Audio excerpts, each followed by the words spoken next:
हम ममता झा समस्त मिथिलावासी के गोर लागै छी। सीताराम जी के विवाह गीत गावे जा रहल छी। जय मिथिला, जय मैथिली, जय माँ जानकी।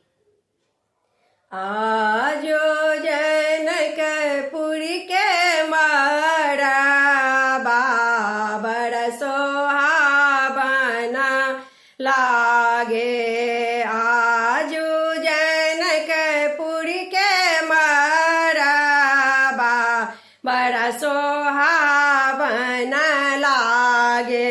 सीता के चढ़ेला हरा दिया मना भावन लागे। सीता के चढ़ेला हरा दिया मना भावन लागे। आजो जनकपुर के मड़बा बड़ा सोहावन लागे। आजो जनकपुर के मड़बा बड़ा सोहावन लागे। हरे हरे बांसबा काटोलन जा नकराजा। हरे हरे बांसबा काटोलन जा नकराजा। मन में सुनना माई के बाजेला आनंद बाजा। मन में सुनना माई के बाजेला आनंद बाजा। सोर भैले सगरी महालिया बड़ा लोभावन लागे।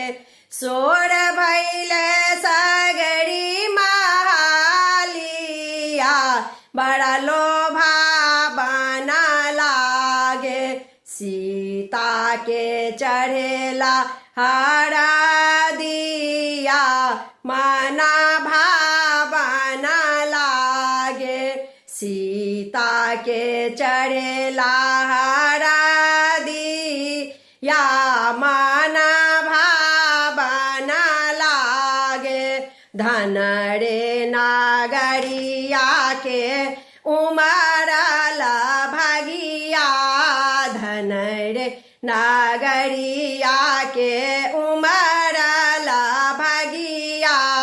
लगलन सुंदर सिया के अमर सोहगिया।